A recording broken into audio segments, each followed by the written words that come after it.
আসসালামু আলাইকুম সুপ্রিয় দর্শক, এইমাত্র পাওয়া কালবৈশাখী ঝড় ও নিম্নচাপের ভয়ানক দানবীয় আপডেটে আপনাদের সকলকে জানাই আন্তরিক শুভেচ্ছা ও অভিনন্দন। বন্ধুরা, আজকে শুক্রবার 28শে মার্চ আজ সকাল থেকেই বাংলাদেশের বিক্ষিপ্ত জায়গাতে অর্থাৎ বিভিন্ন জায়গাতে বিক্ষিপ্ত পরিমাণের কালবৈশাখী ঝড়ের তাণ্ডব চলতে পারে। এছাড়াও আমরা দেখতে পাচ্ছি কলকাতারও কিছু কিছু জায়গাতে কালোযুক্ত মেঘ জমেছে। এছাড়াও আগামী 24 ঘন্টার মধ্যে বঙ্গোপসাগর উত্তাল হয়ে উঠবে। বঙ্গোপসাগরের উপরে নতুন করে ঘূর্ণাবর্ত তৈরি হতে পারে এবং সেই ঘূর্ণাবর্ত পরবর্তীতে নিম্নচাপে রূপান্তরিত হতে পারে।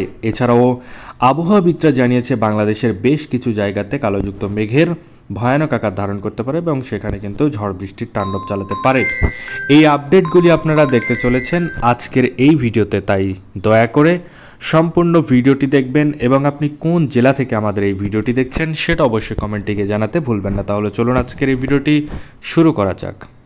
ভিডিওটি শুরু করার আগে ছোট্ট একটা রিকোয়েস্ট করব, আপনি যদি আমাদের চ্যানেলের নতুন দর্শক হয়ে থাকেন তাহলে অবশ্যই আমাদের চ্যানেলকে সাবস্ক্রাইব করে অবশ্যই পাশে থাকা নোটিফিকেশন বেল আইকনটি বাজিয়ে রাখবেন। তাহলে চলুন এক নজরে দেখানো যাক বাংলাদেশ ও কলকাতার কোন কোন অঞ্চলে বিক্ষিপ্ত পরিমাণের কালোযুক্ত মেঘের আচ্ছন্ন দেখা যাবে, এছাড়াও কালবৈশাখী ঝড় কোন কোন অঞ্চলে হবে। চলুন এক নজর আমরা স্যাটেলাইট রাডারের মাধ্যমে সেটা পর্যবেক্ষণ করে দেখে আসি। তো প্রথমে আমরা দেখতে পাচ্ছি মুন্সিগঞ্জ, হবিগঞ্জ, লাকসাম, কুমিল্লা, ব্রাহ্মণপাড়া, হোমনার আশেপাশে দিয়ে কালবৈশাখী ঝড়ের সম্ভাবনা রয়েছে। এছাড়াও রায়পুর এবং আমরা দেখতে পাচ্ছি বরিশাল এবং ভোলার আশেপাশে দিয়েও কিন্তু কালবৈশাখী ঝড়ের তাণ্ডব চলতে পারে।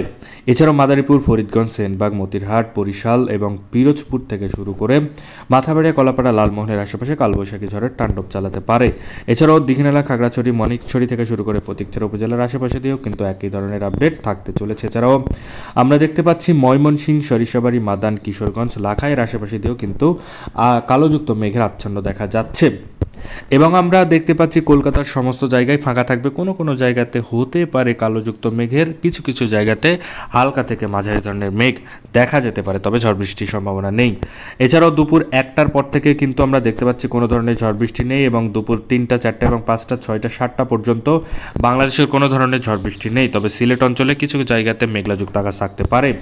এই ছিল বাংলাদেশ ও কলকাতার আবহাওয়ার পূর্বাভাস। এ ধরনের আবহাওয়ার পূর্বাভাস যদি আপনি সবার আগে দেখতে চান তাহলে অবশ্যই আমাদের চ্যানেলকে সাবস্ক্রাইব করে সাথে থাকবেন। ধন্যবাদ সবাইকে ভিডিওটি সম্পূর্ণ দেখার জন্য।